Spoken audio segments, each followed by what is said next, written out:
Bueno, lo bueno es que es el Señor, no soy yo, ¿verdad? ¿Sí, no? Eso es. Pero y la verdad que, de verdad, gracias porque sé que ustedes junto conmigo hacen el esfuerzo. Y aquí hacemos el esfuerzo juntos, en conjunto, para que Dios bendiga nuestras vidas. El Señor decía que cuando uno quiere hacer la voluntad de Dios, sabe si la doctrina es del Señor. Entonces, cuando uno quiere recibir bendición de Dios también, quiere conocer su palabra, Dios nos echa una manita también para mantener atentos aún después de esa excelente paella, ¿no? Le damos un aplauso al hermano. ¿Cómo se llama? Que oiga, ¿verdad? Eso es para el hermano que hizo la paella y la hermana también que estuvieron trabajando ahí, ¿no? Gracias que nos mantuvieron gordos, alimentados bien alimentados, ¿no? Pues hermanos, vamos a movernos, vamos al numeral 4, la predicación de Pablo en Atenas. Y aquí ya estamos sumergidos, girando por completo, metiéndonos totalmente a la predicación del apóstol Pablo al pueblo gentil. Todavía las tres anteriores, la anterior estuvo ahí, principalmente a judíos, aunque ya los gentiles aparecían, aunque ya los gentiles se gozaban de que, por un lado, los judíos dijeron no, y dijeron, qué bien que ahora vienen ustedes con nosotros para predicar el evangelio, y nosotros lo queremos, desde luego.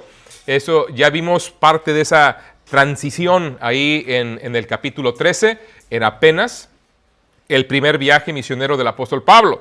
Cuando llegamos aquí, encontramos cuestiones muy significativas que te animo también a ver, porque espero que eso también te ayude a despertar un poquito. Vamos a dar lectura a esta porción, el libro de los Hechos, el capítulo 17, versículo 16 en adelante. Pablo estaba en Atenas. Y cuando uno piensa en Atenas, no sé si alguno de ustedes ha estado ahí en Atenas alguna vez. Yo nunca he estado, pero pues conocemos, ¿no?, documentales, hemos visto videos, hemos visto programas tal vez donde más o menos entendemos aún en nuestro tiempo la cultura, la religiosidad, la cantidad increíble de deidades que los griegos solían tener. Atenas, ese centro también donde se daba cultura al cuerpo, literalmente, por eso el inicio de los Juegos Olímpicos, por eso todas esas cuestiones que hasta nuestros días han prevalecido, influencia griega, influencia en el habla, influencia en la cultura, influencia en la filosofía, influencia en la religiosidad todavía de una manera más plausible. Pablo estaba ahí, en ese corazón, en ese lugar tan reconocido por estas cuestiones y por la sabiduría de ellos, concretamente la filosofía. Y Pablo les predica un sermón que le he titulado El juicio de Dios por medio del Señor Jesucristo. Y es que esas son las palabras. Si se dan cuenta, en cada uno de los sermones que hemos medio pasado corriendo, uso una de las frases que ellos mismos emplean para señalar lo que estaban hablando, porque era lo que querían presentar de una manera clara. Era lo que ellos querían ponderar en su mensaje. Y vayamos analizando poco a poco este sermón. Primero que nada, veamos el celo del apóstol Pablo aquí en el capítulo 17, versículo 16 en adelante. Dice, mientras Pablo los esperaba en Atenas, su espíritu se enardecía, viendo la ciudad entregada a la idolatría. Ya de entrada nos está sacudiendo a todos nosotros, porque yo no sé qué pasa en tu corazón cuando tú ves, no sé, por ejemplo, un partido de fútbol Barça-Madrid. A quien vayas, da igual, vayas al Barça, vayas al Madrid, bueno, soy del Madrid, aquí me linchan, ¿verdad? Mejor no digo eso, ¿verdad?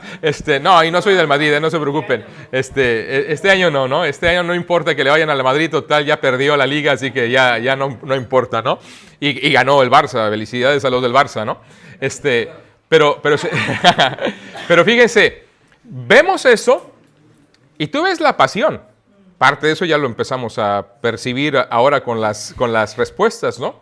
Tú ves la pasión de la gente, tú ves el dinero que se dejan por estar en un partido así. Tú ves las inversiones, en mi opinión, los gastos y el derroche tan grosero en comprar la equipación de cada equipo. Sinceramente, yo no me pensaría nunca comprar una equipación porque cuesta lo suyo. Ahora, si me la regalan, te la recibo, Pero yo no me lo plantearía. Y cuando ves las pasiones, insisto, menciono esto porque todo va de la mano. Todo va de la mano. Hablamos de ofrendas y nos duele. Hablamos de comprar la equipación de la temporada y vamos, ¿cuánto cuesta? No importa, tú cómprala. Y no solo la primera, la segunda también, ¿verdad? Porque hay que ir de visitantes de vez en cuando, ¿no? Y que vamos con el equipo para acá y vamos con el equipo para allá. Y ¿sabes una cosa? Dirás tú, ¿qué crítico es contra esto? No, el tema es que habla de un corazón perdido. Habla de un corazón que no sabe dónde deberían estar sus prioridades. No están bien puestas. Digo, todavía algunos añoran a Messi. Y Messi ni te conoce. Messi no te importa. No le importas, perdón. Messi le da igual si comes o si no comes. A él no le importas. Y lo tienes ahí en un altar. Oh, santo Messi, es muy milagro, ¿verdad? O sea, les comparto eso porque revela ese nivel de pasión. Revela también, a lo mejor, algo que tú mismo tienes un problema, y a lo mejor aquí ya estoy pisando callos, no sé. Pero el detalle es que habla donde refleja Pablo, se enardecía en su espíritu cuando veía la ciudad entregada a la idolatría. Y cuando vemos a la gente entregada a los conciertos, entregada al fútbol, entregada a las pasiones, al automovilismo, al motociclismo, aún cosas dices tú, pero buenas, ¿no? O sea, ¿qué hay de malo con irle a un equipo de fútbol? Nada. El tema es la pasión, el tema es la entrega. Y eso todo habla de un corazón perdido, cegado, que busca simplemente el momento, que busca simplemente el disfrute temporal, que no sabe que hay algo mucho más sublime, por lo cual buscar e invertir la vida. Y desgraciadamente, esas cosas las vemos y a veces nos dejamos arrastrar. Pablo no se dejó arrastrar. Le enardecía su corazón al ver la ciudad entregada a la idolatría. Ahora, interesante que ese enardecimiento, ese celo de Pablo, dice la Escritura, miren, versículo 17, así que discutía en la sinagoga con los judíos y piadosos y en la plaza cada día con los que concurrían. Tenía dos tipos de audiencias, sinagogas, judíos, plazas, los griegos, los gentiles. Por un lado, dirás tú, bueno, pero los judíos no estaban tan arrastrados. Evidentemente había lo suyo, pero independientemente de que no lo hubiera, como quiera estaba predicándoles a ellos, a los judíos, en las sinagogas, con su propio estilo de idolatría, porque idolatraban su propio culto mosaico, recuérdenlo. Es más, déjame decirte un dato, para que tú también puedas entender mejor libros como el de a los romanos y otras epístolas, que a veces por no entenderlas llegamos a conclusiones erradas. Una de las cosas que más se nos escapa de vista es que a los judíos creyentes en Cristo Jesús no podían entender cómo es que para el creyente griego, para el creyente gentil, le era tan fácil ya, te arrepientes, crees en Cristo y eres salvo. Ellos por eso querían decir, no, tendrán que guardar algo de la ley. No, tendrán que circuncidarse. No, tendrán que guardar alguno de los ritos, algún sacrificio, ¿no? Y empezaron a medio querer judaizar y condicionar la salvación a agregar alguno de las partes del aspecto ceremonial de la ley mosaica. Es que ellos se habían pasado toda la vida dependiendo de la ley de Moisés. Y ahora vienen estos griegos y estos gentiles y ellos nada más que crean. Como que sentían que eso no era justo, ¿no? Y de alguna forma pugnaban. Y cuando tú entiendes eso, te darás cuenta de cómo Pablo, cuando habla a los romanos, por ejemplo, está corrigiendo parte de ese problema. Está intentándoles hacer ver que por eso Dios puede hacer lo que Él quiera, cuando Él quiera, con quien quiera, y nadie le puede decir, ¿tú qué haces? ¿Se acuerdan la porción? Y muchos lamentablemente la llevan a una doctrina errada, por no entender eso que el apóstol Pablo estaba corrigiendo. Y cuando hablamos de esta acción que Pablo estaba haciendo, él estaba entre esos dos mundos continuamente, porque tenía una carga genuina por su pueblo, la nación de Israel. Y por eso donde llegaba primero predicaba el evangelio en las sinagogas, y procuraba y hablaba y hacía, pero una vez que la gente no respondía al mensaje, o aunque respondieran, como quiera iba con los gentiles, y en las plazas dice, cada día con los que concurrían, pero dice, discutía. discutía en la sinagoga y en la plaza cada día. Atenas era un centro religioso en Grecia y ahí se podía rendir culto a casi todas las deidades conocidas por el hombre de aquel tiempo. Pablo vio a Atenas como una ciudad que representaba a la humanidad perdida. Es lo que veía y lo que hacía que enardeciera su corazón, y percibió que todos sus habitantes estaban condenados a una eternidad sin Cristo, debido sencillamente a la influencia de la idolatría pagana.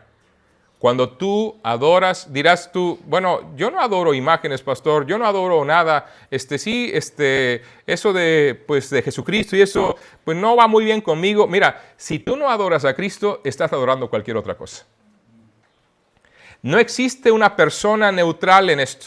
No existe la persona que dice, bueno, yo no estaba adorando al Señor, pero tampoco adoraba imágenes. Te equivocas. Estabas adorando otra cosa, tenía el lugar que Dios debería tener en tu vida, o tiene. O sea que en otras palabras, o adoramos a Dios o todos somos idólatras. Sí. La idolatría no es tener un muñequito y hincarte a él. La idolatría es poner a cualquier cosa en el lugar que Dios debería tener, el primero. Así que si tu trabajo, tus estudios, tu familia, tu deporte, tu equipo de fútbol, si un personaje así ocupa ese lugar, bienvenido al mundo de la idolatría. Abramos los ojos a esa realidad. Eso es lo que estaba pasando. Y lo peor de esto es que eso nos aleja de Dios mismo. Eso se levanta como una barrera, porque ahora como les decía en la otra sesión, amarás al Señor ¿con qué? Con todo tu corazón. Y eso refleja que nuestro corazón está en otras cosas. Ahora pongamos atención. Y luego dice el versículo 18. Y algunos filósofos de los epicúreos y de los estoicos disputaban con él. Y unos decían, ¿qué querrá decir este palabrero? A lo mejor estás diciendo tú lo mismo de lo que te estoy diciendo, ¿verdad? ¿Qué querrá decir este palabrero? Espero que pilles algo como quiera. Y otros, parece que es predicador de nuevos dioses, porque les predicaba el evangelio de Jesús. ¿Y qué dice la última frase? ¿Y de qué? Ahora, ¿se dan cuenta que ya encontramos aquí con esta la cuarta predicación, ya encontramos esquemas que se repiten claramente? Número 1, señalan normalmente las credenciales de Cristo. Vinculan las profecías y hablan de la historia bíblica para poder vincular las cuestiones. Número 2, ¿se acuerdan qué más? Pueden ir viendo algunas de las similitudes. Yo les estoy intentando abrir el conocimiento o lo que hemos estado repitiendo en cada sesión prácticamente. ¿Perdón? ¿Sí? Sí, entonces vinculaban esto. Hablaban después concretamente de la muerte del Señor, sí. Ya una vez que presentaban las credenciales, Él es Dios, el juicio eterno, Él murió. Pero no solamente murió, ¿qué más hizo? Resucitó. Y tal vez lo que más enfatiza en todos los mensajes pudiera ser el aspecto del juicio, de la muerte, pero también de la resurrección. Ahora, en cada una de las predicaciones, los predicadores apelan a algo conocido. Apelan a algo que pudiera tomarse como un punto común al cual tener conexión y llamar la atención de la gente.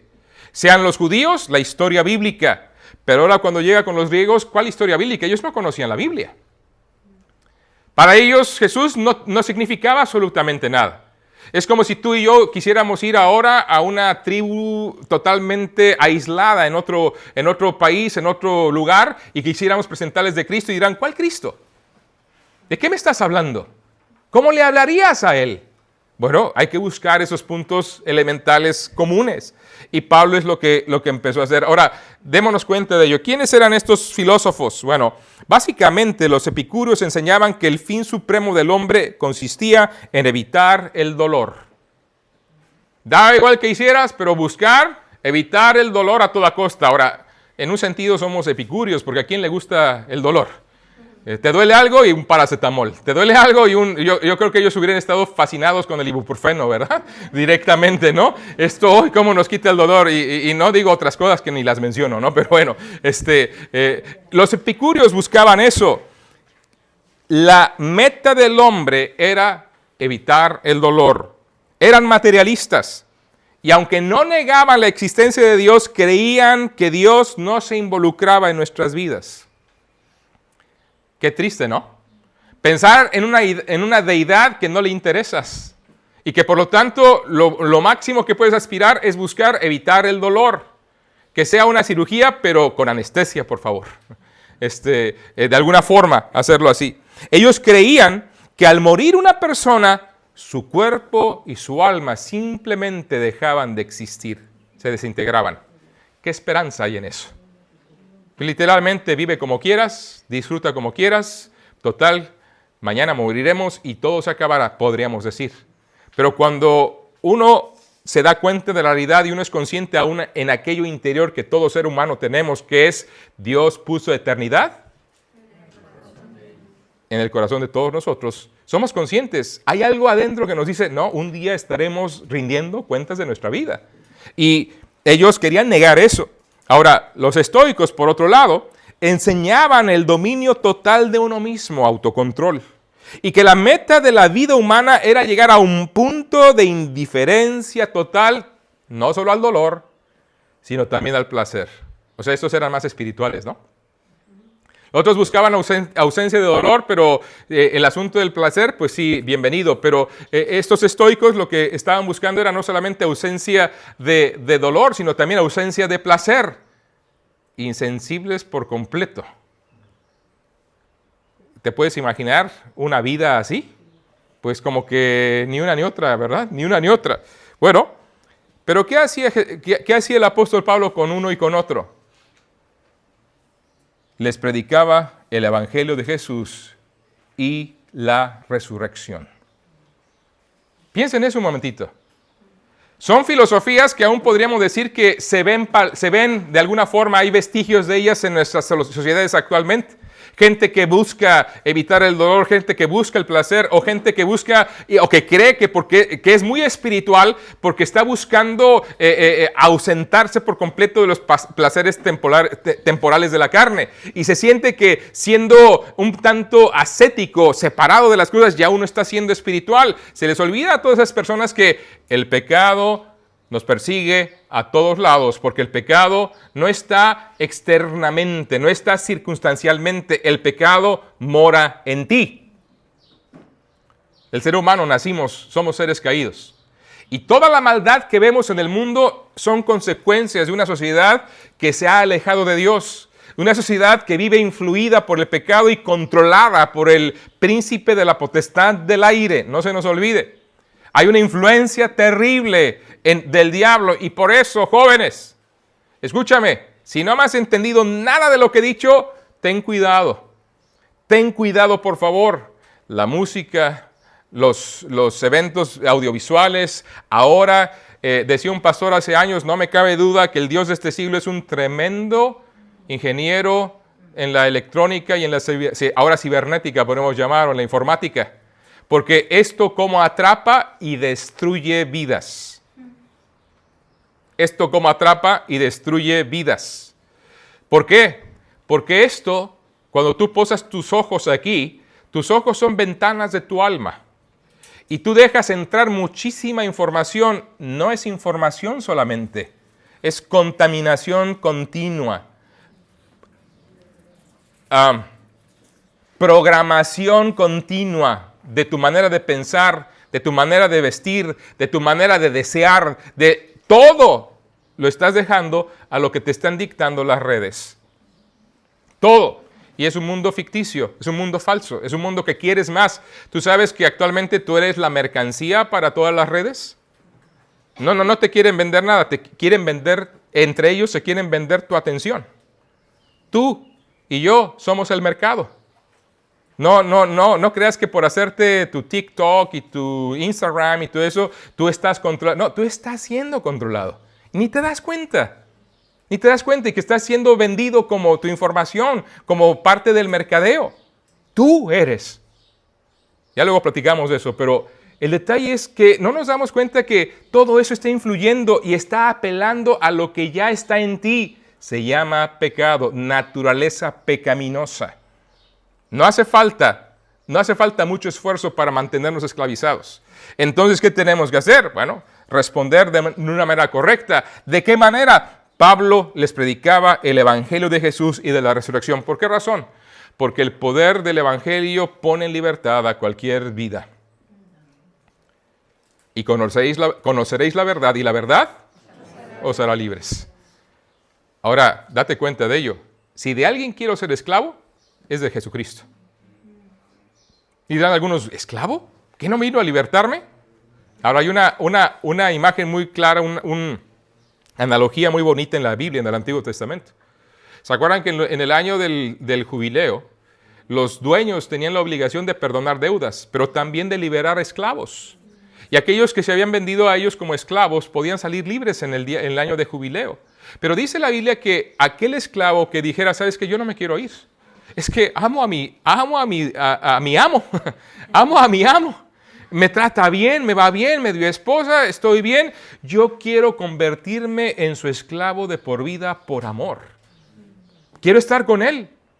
Me agrada servirle, quiero estar con él, definitivamente. Entonces iba, le horadaban el óvulo del oído y así marcaban que él por voluntad propia decidía ser el esclavo de aquel amo el resto de su vida. Y esa imagen, esa analogía, esa historia bíblica, eso es lo que Dios nos está reflejando, lo que quería y quiere que seamos nosotros. Esclavos por amor. Él me ha puesto en libertad, Él me ha dado vida eterna, Él está conmigo y ahora lo único que quiero en mi vida, ¿sabes qué es? Servirlo. Que mi vida sea de utilidad para Él. Que si tengo talentos, que si tengo dinero, que si tengo buen trabajo, que si soy don no sé qué, soy don no sé cuál, no le hace que ese renombre sirva para hacer luz, para que mi Dios sea conocido. Quiero ser útil. El Evangelio de Jesucristo liberta. El Evangelio de Jesucristo tiene el poder para transformar vidas. Por eso es el Evangelio de Jesucristo y de la resurrección. Interesante vinculación, ¿verdad? El Evangelio de Jesucristo y de la resurrección. Les decía en la sesión anterior, este personaje que me decía, yo estoy convencido de que si hubiera milagros la gente creería. Y yo le dije directamente, la señal del profeta Jonás, es la que deben de, si quieren señales, esa es la única que Dios les va a dar. ¿Por qué razón? Aún se acordarán cuando el Señor Jesucristo nos habló del rico y de Lázaro, el rico que fue, ¿a dónde fue el rico? Al lugar de condenación, al infierno, llamaríamos, todavía tal vez técnicamente hablando, no ser el infierno, pero vale, está bien, es el lugar de condenación, el lugar de tormento, dice la Biblia concretamente, será puesto en el infierno, en el lago de fuego, que la muerte se hunde en su momento, pero ya es el lugar de tormento, calificado ya como el infierno, por lo tanto, y Lázaro, al seno de Abraham. ¿Sí están conmigo, chicos? Participen, Digo, porque los veo así que dicen, ya quiero, no, está bien. Ahora, entonces el rico, estando en tormentos, complete conmigo, ¿qué hizo? Alzó la voz y pidió a Abraham que hiciera con Lázaro, ¿qué? ¿Sí han leído ahí Lucas, el Evangelio de Lucas? Que mandara a Lucas, primero, a que tomara uno de sus dedos, lo metiera, ¿en dónde? Agua, y que, fíjense, mojara la punta de su, porque estaba atormentado en esa llama. ¡Qué terrible! ¡Qué terrible! Y Abraham le dijo, ¿sabes qué? No, lo siento, no se puede, nadie puede pasar de aquí para allá ni de allá para acá. Bueno, entonces, lo que estaban ya diciendo por acá, envía a Lázaro, ¿a dónde? A mis hermanos. ¿Para qué? Para que les advierta y no vengan a este lugar de tormento. Lo estoy haciendo en pausa para que intento que me completen, Ahora, ¿qué respondió Abraham? No. A Moisés y a los profetas tienen, óiganlos. Pero replica el rico, no, padre Abraham, si alguno se levantare de los muertos, entonces creerán. ¿Y qué responde Abraham? No. Si no creen a Moisés y a los profetas, ni aunque alguien se levante de los muertos, creerán. Y ese alguien se referían a cualquier persona, no se refería al Señor Jesucristo, naturalmente. Pero hoy, hermanos, el saber de la resurrección de Cristo, Él no viene a decirnos. Hoy sabemos de su resurrección por el testimonio de los apóstoles. Hoy nosotros también somos testigos de esa realidad, porque esa realidad nos ha puesto en libertad y ha transformado nuestras vidas. ¿Ha transformado tu vida? Ahora, aunque hayas nacido en el contexto de una familia cristiana, créeme que tú tienes un testimonio que aportar, porque tú igualmente estabas perdido como cualquier pecador que anduviera en drogas o que anduviera en otras cosas allá afuera. Aunque bendito Dios no te haya tocado llegar a ese extremo, no dejas de ser una persona redimida y rescatada del infierno. Piensa en eso un momentito. Porque a veces, y sobre todo hablo con aquellos que y yo tengo dos, que han crecido, es más, saben más versículos de memoria que yo, o pueden responder a preguntas teológicas más que cualquier otro pastor, porque han estado desde antes de nacer siendo instruidos, entonces saben cosas y es un problema. ¿Por qué razón? Porque a veces pensamos que por saber cosas ya somos del Señor. ¡No! Hay que arrepentirse y creer en el Señor. Y a veces por no haber vivido una vida perdida pensamos que no tengo un gran testimonio. ¿Cómo que no? Eres un milagro de la nueva vida en Cristo. ¿Amén? No los oigo muy convencidos y mi garganta no está para ahí. Bueno, el celo de Pablo estaba con eso en su corazón. Ahora, ¿vieron ese celo? La gente percibió esa insistencia del apóstol, hizo todo por estar predicando. ¿Y qué hicieron? Tomándole, le trajeron al Areópago, diciendo, ¿podremos saber qué es esta nueva enseñanza de que hablas? Ahora, otra vez empieza a predicar el apóstol, ¿y qué hace? Busca un punto de partida común, como hemos visto en cada una de las predicaciones, el punto de partida común. ¿Cuál fue el punto de partida? Una vez que empiezan a hablar, versículo 20, pues traes a nuestros oídos cosas extrañas. Queremos pues saber qué quiere decir esto. Ahora noten, porque ¿quieren leer conmigo ese versículo 21, por favor? ¿Qué dice?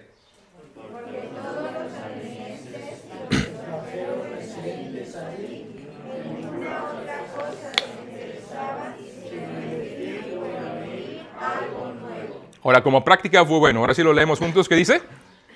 Porque todos los atenienses y los extranjeros residentes allí en ninguna otra cosa se interesaban, sino en decir o en oír. Ahora, ¿sabes que tú y yo somos muy proclives al atenianismo? A estar buscando lo nuevo. Y ¿sabes que por eso luego caemos en errores doctrinales? Porque estamos buscando nuevas enseñanzas. Déjame decirte algo, a lo mejor estás diciendo, hermano, estoy escuchando lo mismo de usted cada hora. Pues lo siento, el mensaje es el mismo. El mensaje es el mismo. Es más, déjame decirte algo. ¿Te has dado cuenta de lo que pasa en la Biblia? El Nuevo Testamento, por ejemplo, ¿cuáles son los primeros 4 libros del Nuevo Testamento? ¿Y cómo les llamamos esos 4 libros? ¿Y qué contienen esos 4 libros? La vida, obra, muerte, sepultura, resurrección de Jesucristo. Los 4 libros repitiéndote más o menos lo mismo. 4 libros. ¿Por qué razón? Dios sabe cómo somos bien olvidadizos. Y Dios quiere también enfatizar, enseñar, profundizar. Ahora, ¿hay propósitos para cada uno? Claro, sí. ¿Hay intención de cada uno? Sí. Hay otros factores que no hay tiempo ahorita de explicar. Pero el detalle es este. Lo que quiero ilustrarte es esto. Dios sabe que tú y yo requerimos que nos repitan las cosas no una, sino 2, 3, 4, 5, 10, 20 veces. Si tú has leído primero y segundo de Crónicas, primero y segundo de Reyes, te encontrarás algo. Primero y segundo de Samuel. Historias paralelas en estos libros, no todos, ¿verdad? Pero porque algunas vemos una etapa de los reyes de Israel, otras en otro, pero en general, ¿qué vemos? Se reiteran las historias de los reyes. Si llegamos aún al libro de Génesis y vemos el capítulo 1, vemos en general la creación, pero luego en el capítulo 2 y 3 ya encontramos cómo Dios hizo las cosas, otra vez nos reitera y nos amplía la información. Si llegamos a las epístolas, si tú lees con cuidado las epístolas del apóstol Pablo, aunque están dirigidas a diferentes iglesias, a diferentes personas, ¿qué encuentras en todas ellas? Elementos comunes. Siempre, reiterando. Llegamos al libro de los Hechos, empezamos a analizar algunas, no todas, nos faltaría tiempo para ver todas las predicaciones de los apóstoles. ¿Qué encontramos? la misma predicación con ciertos matices. ¿Qué de diferente hemos encontrado hasta aquí? Ahorita, en este momento, hasta ahora, yo creo, primero, a quienes nos dirigimos principalmente. Las primeras tres hemos visto que se dirigía a judíos y apelaban ellas tres primero al conocimiento de la historia judía, basados en lo que la Biblia decía. Ahora estamos viendo una cuarta predicación. La audiencia es diferente. Son griegos. Y entonces Pablo, en vez de hablarles del origen de las cosas de acuerdo a la Biblia, ¿de qué les habla? ¿Cuál es el punto común? Ahora vemos eso. Pero el problema es que cuando alguien nos repite la historia, ya sabemos de esto. Queremos algo nuevo, pastor. Enséñanos algo nuevo. Bueno, para enseñarles algo nuevo tendría Dios que revelar cosas nuevas. Y déjenme decirles algo. Dios ya no revela cosas nuevas. Su palabra está completa. ¿Estamos de acuerdo? Ahora, si alguien sale por ahí, es que Dios me reveló, digo, ¿qué cenaste? ¿Que te cayó mal? Es que tuve un sueño, Señor. Yo anoche tenía sueños, quiero decirles, pero es que algo que comimos en el camino, ¿verdad? Creo que me cayó un poquito mal y me dolía el estómago, bastante, ¿verdad? Me dolía. Entonces no dormí muy bien por el dolor y ya estaba entrando en sueños medio raros, ¿verdad? Como que una víbora me mordía acá y acá. Y ¿será que Dios me estaba hablando de alguna manera? No. Dios no revela nada ahora. Dios ha sellado su revelación, es su palabra. Ahora Él nos ilumina con su espíritu para entenderla y aplicarla.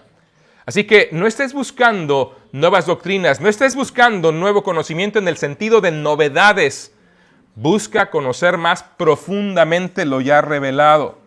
Busca obedecer en las cosas que ya entiendes, que son la llave para que entiendas mejor lo que está ahí en la Escritura. Si tú no procuras obedecer en lo poco, créeme que no entenderás lo mucho y te quedarás siempre en como le dicen ese bucle que nada más regresa y no avanza, porque no termina estableciendo las cosas que ya conoces en tu propia vida. Y Pablo predicaba el Evangelio de Jesucristo y la resurrección. Pero los atenienses les interesaban, para ellos era nuevo. Nunca habían escuchado de Jesús, nunca habían escuchado de la resurrección. A ver, cuéntanos. Versículo 22. Entonces Pablo, el punto de partida común. Entonces Pablo, puesto en pie en medio del Areópago, dijo: varones atenienses, en todo observo que sois muy religiosos. Ahora, literalmente, si traducimos la palabra religiosos, podríamos traducirla de esta manera: atemorizados de los dioses. Su religión estaba basada en el terror que le tenían a sus dioses, lo que haría contra ellos si los desagradaban. Y los dioses griegos eran dioses caprichosos, como de los cananitas, como de los amorreos, como de los jebuseos, por los cuales Dios mandó exterminarlos por las prácticas religiosas, la verdad, extremas y totalmente denigrantes y aún degeneradas que estas culturas tuvieron. Nunca pienses que Dios ha sido injusto en hacer lo que hizo, porque justamente Dios, fíjense, es curioso, pedimos que Dios entre en acción y ponga en orden y ponga en su lugar a todos los malos de este mundo, y cuando lo hace nos quejamos porque lo hace. ¿Por qué Dios hizo esto con los cananitas? Pues te digo, sacrificaban niños. Te digo que estas tribus, estas culturas, muchas de ellas adoraban un dios en común que tenían, era Moloch. Y que ¿han visto el Chacmol de allá de Yucatán, México? Que es una estatua que tiene las manos así, en el vientre, acostado. Bueno, estaba de pie, pero con las manos igualmente así, claro, de concreto, de piedra, talladas en piedra. Pero ¿sabes qué hacían? Calentaban al rojo vivo esas manos. Y luego depositaban ahí a las criaturas como ofrendas a sus dioses. Y nada más es como una probada, siempre menciono eso, pero hay otro tipo de adoraciones idolátricas terribles. Dios llegó al colmo, la verdad llegó hasta el colmo y dijo, se acabó, y mandó juicio contra aquellas culturas. Y hoy nos levantamos y, Señor, ¿cómo este Dios es sanguinario? Está haciendo justicia, hermanos. Está emitiendo el juicio pero ya hace lo bueno y ya no quiero que lo haga, ¿no? Es que es demasiado, Señor. Y es como ahora que les decía, ¿no? Si Dios hiciera justicia actualmente, ¿qué haría el Señor? ¿Dónde quedaríamos nosotros? ¿Te das cuenta? Como dice 2 de Pedro 3, 9 o 10, dice, el Señor no retarda su promesa, según algunos tienen por tardanza, sino que es paciente para con, no queriendo que ninguno perezca, sino que todos procedan al arrepentimiento. Si Dios espera hoy, y hoy vemos todo lo que pasa, es porque Dios aún está esperando que haya otros que se arrepientan. Sabemos que no todos lo harán, pero algunos sí. Y por esos algunos aquí estamos. ¿Estamos? Ahora, veamos esto. Pablo seguía apelando a esa religiosidad de ellos. Versículo 23 dice, bueno, sí, veo que en todos sois muy religiosos al final del 22, porque pasando y mirando vuestros santuarios hallé también un altar en el cual estaba esta inscripción, al Dios no conocido. Al que vosotros adoráis, pues sin conocerle, es a quien yo os anuncio. Y ahí está el punto en común que buscaba. Él buscó de todo lo que había, no podía hablarles de la historia de Moisés en Egipto, no podría hablarles del rey David y las profecías, no podía hablarles de nada del Antiguo Testamento. Lo único que pudo hacer es en su momento tomar un vínculo común, algo que relacionaran rápidamente. Están adorando ustedes a esta deidad que no conocen. Bueno, a ese Dios, justamente a quien ustedes no conocen, yo les vengo a presentar. Y me doy cuenta que ustedes no lo conocen porque por eso tienen de otra manera. Les vengo a contar de aquel Dios conocido. Los atenienses eran supersticiosos y creían en poderes sobrenaturales que intervenían en el mundo gobernado por las leyes naturales. Por eso, ¿se acuerdan que los atenienses en su mitología griega tenían el dios del trueno, el dios del agua, y cada uno de los elementos de la naturaleza, y pensaban que así eran los dioses, como los dioses actuaban, intervenían y hacían y castigaban, y por eso les tenían temor. Por lo menos reconocían la existencia de un ser que estaba más allá de su capacidad para entender quién había hecho todas las cosas. Así que Pablo ahí tuvo la oportunidad de presentarles al Dios vivo y verdadero. Y tomó esa oportunidad para hablarles del Dios creador del universo, el que está por encima de todo. Y empieza a hablarles, versículo 24, démonos cuenta de ello. El Dios que hizo el mundo y todas las cosas que en él hay, siendo Señor del cielo y de la tierra, no habita en templos hechos por manos humanas, ni es honrado por manos de hombres como si necesitase de algo, pues Él es quien da vida a todos vida, y aliento y todas las cosas. Ahora, Pablo muy claramente empieza a hablarles de la singularidad de este Dios. La singularidad de cómo es el Dios a quien nosotros servimos. Y empieza a describirlo, empieza a decir claramente, bueno, ustedes hablan de dioses que supuestamente controlan las cosas. Yo les hablo del Dios que hizo todas las cosas. ¿Te das cuenta de la diferencia? Es el que está por encima. El que hizo las cosas. Y apelando a eso, empezó a hablarles de cómo ese Dios se preocupaba también por ellos. ¿Cómo lo vemos? Miren, versículo 26. Y de una sangre ha hecho todo linaje de los hombres para que habitase sobre toda la faz de la tierra y les ha prefijado el orden de los tiempos y los límites de su habitación. Versículo 27. ¿Quieren leerlo conmigo? Dice, para que busquen a Dios, si en alguna manera palpando puedan hallarle, aunque ciertamente no está lejos de cada uno de nosotros. Qué interesante. Ellos creían que Dios no se interesaba en sus asuntos. Y Pablo viene y le dice, este Dios se interesa. El Dios verdadero sí se interesa en tus asuntos. Y Él quiere que le busques. Él quiere que le palpes. Él quiere estar cercano a ti.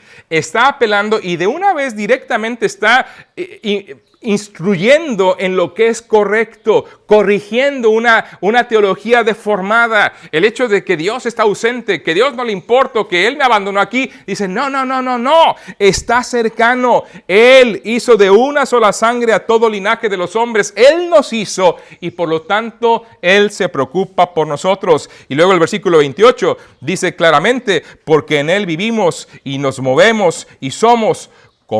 y fíjense otra vez puntos en común, como algunos de vuestros propios poetas también han dicho, porque linaje suyo somos. La verdad, aunque dicha por un incrédulo, sigue siendo verdad. Y a veces no nos damos cuenta de eso. Hay cuestiones de verdad que algunos mencionan, y no porque la diga un incrédulo, lo que sea, deja de ser verdad. La verdad es verdad porque es un valor de carácter absoluto.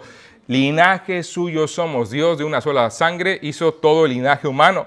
Siendo pues linaje de Dios, no debemos pensar que la divinidad, dice el apóstol, sea semejante a oro, o plata, o piedra, o escultura de arte y de imaginación de hombres.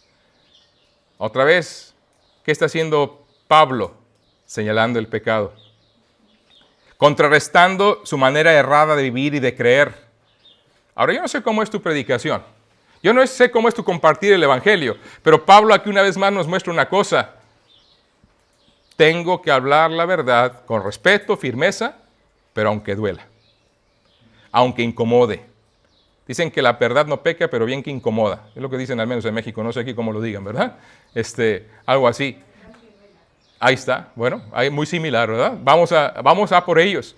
Ahora, y a veces en nuestra idea europea de yo respeto, tú respetas, todos respetamos, lo respetas tanto que lo mandas al infierno. Escúchame bien. Respetas tanto a la gente que la mandas derecho al infierno por no decirle, discúlpame, pero no es así. La verdad es esta. Ah, ¿tú qué te crees? Yo no me creo nada. Te estoy diciendo lo que Dios dice. Te estoy señalando lo que Dios dice. Pablo ahí, uno en medio, imagínate, el Areópago.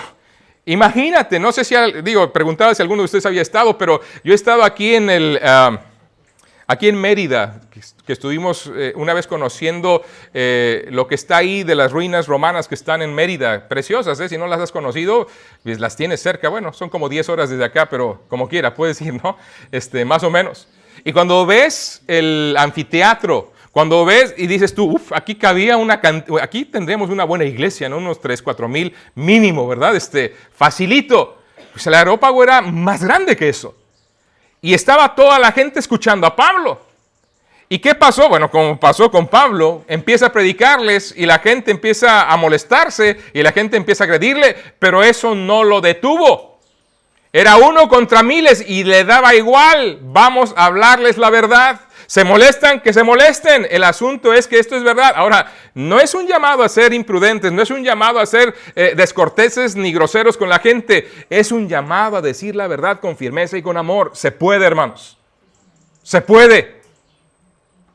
No nos sigamos atemorizando, no sigamos siguiendo esta corriente errada de la tolerancia. Esa es intolerancia realmente. Es falta de misericordia por las personas que se pierden. Hermano, una persona va a su autodestrucción, ¿no le vas a avisar? Piensa en eso un momentito.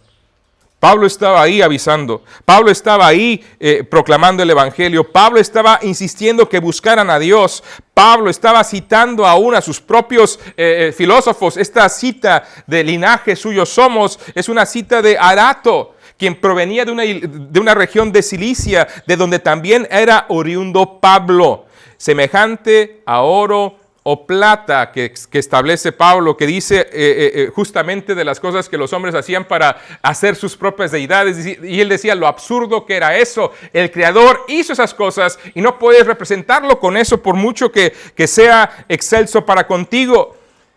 Pero este Dios no conocido, fíjense, algo que me quedo de este mensaje de Pablo, es el Dios que te quiere conocer. Tú no le conoces porque piensas que está ausente, pero yo te digo que está cercano. Y lo único que falta es que tú le busques. Para que busquen a Dios, reitero el versículo 27, si en alguna manera palpando puedan hallarle, aunque ciertamente no está lejos de cada uno de nosotros. ¿Y cuál fue el mandamiento que les dio? Veamos, versículo 30. Ayúdame a leer el versículo 30, hermanos, que Besalú lo escuche, por favor. Venga, ¿qué dice el versículo 30? Pero Dios, habiendo pasado por alto los tiempos de esta ignorancia, ahora manda a todos los hombres en todo lugar que se arrepientan. Dios manda. ¿A cuántos? A todos. ¿En dónde? En todo lugar. ¿Que hagan qué? ¿Sabes tú qué es el arrepentimiento?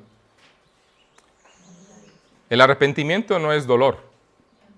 El arrepentimiento no es remordimiento, aunque podemos tener dolor y cierto nivel de remordimiento, pero eso no es arrepentimiento. De acuerdo con la palabra que Pablo utiliza aquí, es un cambio de mente, metanoia. Es decir, Pablo está diciendo, tú que ibas en esta dirección, tú que creías que la adoración de tus dioses es suficiente para llevarte a algún estado de favor con los dioses y ganarte el cielo, por tu esfuerzo, por tu religión, por lo que tú quieras, date cuenta que ese no es el camino. Cambia tu manera de pensar. Lo que estás haciendo está deshonrando a Dios, está desagradando a Dios, estás pecando contra Él por tu incredulidad, por tu pecaminosidad, por violar la ley de Dios de diferentes formas. Entonces, cambia de manera de pensar. Ese estilo de vida no es el que Dios quiere. Tienes que pensar diferente. Primero, dale la espalda a eso. Metanoia. Da la media vuelta. Dale la espalda a eso y ahora confía en lo que Dios hizo por ti. Ese Dios que está cercano, ese Dios que se hizo hombre, ese Dios que murió por ti y se levantó de la tumba para darte vida, ahora abrázalo por medio de la fe, que es lo que te da perdón. Dale la espalda a aquello.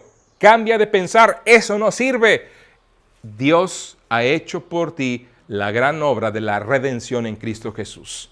Arrepentimiento y fe para arrepentimiento del pecado, arrepentimiento para con Dios y fe para con el Señor Jesucristo, la obra del Señor Jesucristo. El mandamiento. ¿Cuál es la base del mandamiento? Versículo siguiente. La base del mandamiento. Antes, bueno, déjeme agregarles algo aquí. Algo que me llamó la atención. Pasó por alto el que no buscaran apaciguar su ira. Dice la Escritura aquí el versículo 30, noten. Pero Dios, habiendo pasado por alto los tiempos de esta ignorancia. ¿A qué se refiere Pablo? Ustedes adoraban estas deidades, ustedes adoraban todo esto sin saber. Lo hacían por ignorancia. Y Dios no actuó de manera fulminante. ¿Podía haberlo hecho? Piensa en tu vida, piensa en mi vida, lo que éramos sin Cristo. No podía habernos aplastado como una cucaracha nada más porque dijo, ya, estuvo con Él. Ya no le doy más oportunidad. Se acabó con Él. Pudo haberlo hecho. Y sin embargo, pasó por alto. Mereciendo yo el castigo, dijo, lo espero, lo espero, lo espero. Y bendito Dios que me esperó. ¿Sabes? Te podría dar testimonio y te doy testimonio en breve. El misionero que me invitó a la iglesia la primera vez, él había llegado a México para aprender el castellano. En la iglesia donde finalmente conoció al Señor había una escuela del idioma. Todavía él no hablaba castellano y salió a las calles a invitar gente a la iglesia. Llegó a la puerta de mi casa. Me dijo con un pobrísimo español que me estaba invitando a la iglesia. No le entendí, la verdad, no le entendí lo que me decía. Pero ya como entendí algo del inglés, pues empecé a hablar con él. Él se emocionó que un mexicano hablara en inglés. En aquellos años, no soy muy antiguo, pero soy del modelo 70. Todavía en aquel tiempo, en aquel tiempo no era muy generalizado. Hoy ya más jóvenes, más gente ya habla normalmente también, dominan ambos idiomas, el castellano y el inglés. En aquel tiempo era yo de los raros casos que hablaba el inglés también. Y entonces empecé a hablar con él. Entonces ya me invitó a la iglesia y le entendí. Me dijo, vamos, vengo por ti mañana. Sí, ven por mí. Llegó al día siguiente y cuando lo veo llegar, dije, ay, no es posible. Y le dije, mira, perdóname, pero se me olvidó y no fui. ¿Vienes la próxima semana? Sí, voy la próxima semana. Y viene la próxima semana y ¿qué pasó? Me había levantado y ya yo usaba el cabello más largo y traía así, más o menos, como micrófono, esos micrófonos con gran espuma, ¿verdad? Ahí arriba. Y, ay, perdóname, discúlpame, se me olvidó. Que la próxima semana, sí, la próxima semana, llegó la próxima. Uy, que mi abuelita se murió, perdóname que no puedo ir. ¿Vienes la próxima semana? Sí, la próxima semana. Llega la próxima semana, ay, perdón, mi otra abuelita se murió. Y luego maté al perico, maté al perro, maté yo no sé cuántos miembros de la familia, pero lo malo está en que ya como no me quedaron miembros de familia, ¿a quién matar? ¿A quién mato ahora? Mi madre me dijo, cuando vimos que aparcaba el coche enfrente de la casa, y yo le dije, ay, otra vez este amigo, no es posible, ¿no? Mi madre me vio, estaba en el sofá, y dice, Alfonso, no está bien lo que estás haciendo. Si no vas a ir, dile al muchacho que no vas a ir. Oye, lo traes a vuelta y vuelta, ya eran semanas, no recuerdo cuántas. Pero ya me daba vergüenza decirle que no. Y me dijo ella, si vas a ir, ve. Entonces fui. Pero ¿sabes lo que quiero ilustrarte con esto? Bendito Dios que ese misionero, aunque sabía que yo le estaba mintiendo, aunque sabía que yo estaba buscando la manera de no ir, él insistió, él insistió, él insistió. Y yo puedo pensar en Dios con esto, porque era Dios insistiéndome, porque era Dios buscándome, porque era Dios diciendo, no te tomo en cuenta tu mentira, no te tomo en cuenta que quieres engañar a este hijo mío que quiere ayudarte, no te tomo en cuenta todas estas maldades que has hecho en tu precaria vida, no te lo tomo en cuenta, te quiero a ti como quiera. Y bendito Dios que Él no me tomó en cuenta mis pecados. Bendito Dios que Él como que los puso en pausa para que finalmente llegara el día en el cual escuchara el glorioso evangelio de Cristo. Y te aseguro que fue lo mismo contigo. Te aseguro. Y sé de casos que, en mi caso fueron semanas, sé de casos que han sido años. No sé si hay algún caso aquí, pero gente orando por ti por años. Por años. Y Dios, no tomándote en cuenta tus pecados, finalmente dijo, aquí está, no actúe fulminantemente, porque te estaba esperando. Y Él podía haberlo hecho, y no lo hizo. Pasó por alto el que no buscaran apaciguar su ira. ¿Sabes? Es que la adoración con los dioses griegos era así. Tenían que estar apaciguando la ira de los dioses continuamente con sus sacrificios, con sus fiestas, con todo lo que hacían, para mantenerlos tranquilos. Y Pablo por eso emplea ese vocabulario. Los griegos lo entendían. El Señor está pasando por alto. Ustedes no le estaban ofrendando nada a Él. Ustedes no están reconociéndolo para nada. Y Él lo está pasando por alto. No tienen que hacer nada. Porque Él es misericordioso y es paciente. Y hoy les manda que se arrepientan. Hoy les pide que se arrepientan. Ahora, ¿cuál es la base para esa apelación? ¿Cuál es la base para ese mandamiento? Capítulo 17, versículo 31. Ayúdeme a leerlo fuerte y claro. ¿Qué dice? Por cuanto ha establecido un día en el cual juzgará al mundo con justicia por aquel varón a quien designó, dando fe a todos con haberle levantado de los muertos. ¿Te das cuenta? ¿Te das cuenta? El Evangelio otra vez aquí. Pero ¿dónde está el énfasis? Haberle levantado de los muertos. Haberle levantado. La fe, mi fe en Jesucristo, está vinculada directamente a su resurrección. Creo en Él porque Él vive. Y porque Él vive, los apóstoles creyeron. Y porque los apóstoles creyeron, dieron su vida por dar testimonio por esa verdad. Y porque dieron su vida para no solo dejar registrada estos hechos, ellos comunicaron esta verdad a tantos como fue posible. Y la gente que iba creyendo siguió comunicándolo, siguió comunicándolo, siguió comunicándolo. Y Dios me tuvo paciencia. Y Dios no tomó en cuenta mi pecado hasta que pude ver el testimonio de Cristo. Hasta que pudo alcanzar el testimonio de Cristo a mi vida y pude conocer el Evangelio de Cristo. ¿Te das cuenta? ¡Qué tremendo! Cómo Dios actúa con misericordia, con gracia. Pero esos adversativos en la Biblia, qué fuertes.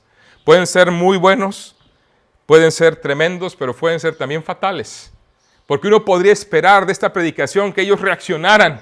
Pero lamentablemente este adversativo cambia el sentido de abrazar la fe a rechazar la fe.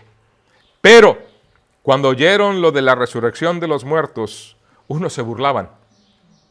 Y otros decían, ya te oiremos acerca de esto otra vez.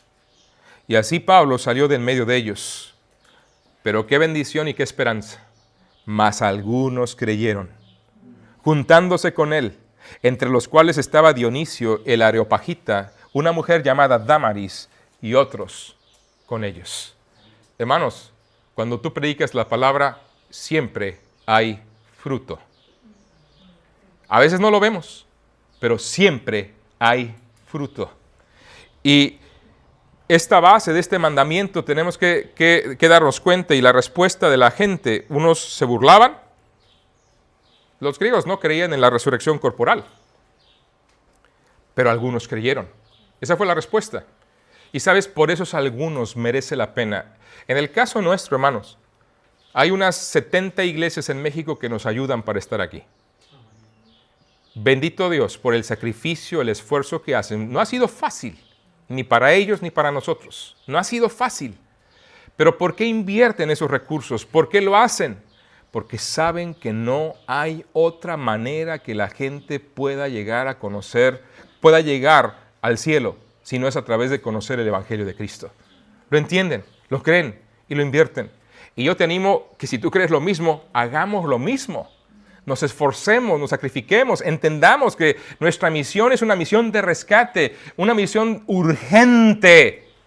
El tiempo cada vez es más breve. Y da igual que la gente se burla, habrá quienes se burlen, como les decía la otra hora.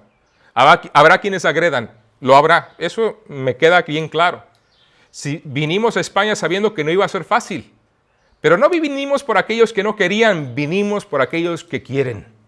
Vinimos por aquellos que van a escuchar. Vinimos por aquellos que, dice el Señor, ellos, dice el Señor, pasó por alto los tiempos de esa ignorancia. No tomó en cuenta a los hombres los pecados de este momento, porque les está dando oportunidad, tanto a ellos como a nosotros. ¿Se dieron cuenta cuando citamos 2 de Pedro capítulo 3, versículo 9, lo que dice realmente el pasaje? El Señor no retarda su promesa, según algunos la tienen por tardanza, sino que es paciente para con vosotros, para con nosotros, no queriendo que ninguno perezca, sino que todos procedan al arrepentimiento. Es paciente para con nosotros, iglesia. Es como diciendo, hey, a ver cuándo. Te estoy esperando que te pongas en marcha, porque no quiero que ninguno perezca, sino que todos procedan al arrepentimiento. Ese es mi deseo. Y estoy siendo paciente para contigo, iglesia, para que nos pongamos en marcha, para que nos despertemos del sueño, para que entendamos que si tengo bendiciones para hacer bendición, para que entienda que si tengo recursos no es para que tenga bienes y viva bien, sino es para que otros conozcan el Evangelio, para que si tienes la capacidad de hablar, de comunicar, de viajar, de conocer, de hacer, de tornar, es para que seas luz ahí donde estás. Es para eso, hermanos. No es para otra cosa. Porque todo esto que construimos, tu casa, tu coche, tu teléfono, tu ropa, todo lo que más te fascina, ¿sabes? Si lees el resto de 2 de Pedro 3, ¿sabes dónde va a acabar? Los elementos ardiendo se fundirán, dice la Escritura. Todo por lo cual esforzamos toda nuestra vida va a quedar hecho cenizas. Pero ¿sabes qué va a quedar? ¿Qué va a prevalecer? Aquellas almas preciosas que por la gloria de Cristo sean alcanzadas por tu testimonio. Pablo hizo el esfuerzo. Pablo buscó una base común. Pablo habló de la muerte, sepultura y resurrección de una manera muy rápida, pero sembró ahí el Evangelio. No tienes que dar todo un tratado teológico. ¿Te das cuenta? Pablo no profundizó en muchas cosas, simplemente mencionó el hecho. Porque la palabra de Dios y los hechos de Dios tienen poder. Nunca minimices o menosprecies lo que Dios puede hacer con una declaración suya. Ahora manda a todos los hombres en todo lugar que se arrepientan. Y sabes, el creyente tiene que vivir una vida, un estilo de vida de arrepentimiento. Si Dios nos va a usar de alguna manera, es porque tú te das cuenta de las cosas que tienes que arreglar con Dios, te arrepientes, le das la espalda y sigues al Señor. Si le vas a ser útil al Señor, es porque de verdad ajustas cuentas con Dios todos los días de tu vida. Yo quiero ser útil. Espero que tú también. Don Alfredo. Muy bien, no tengo anuncios para ahora.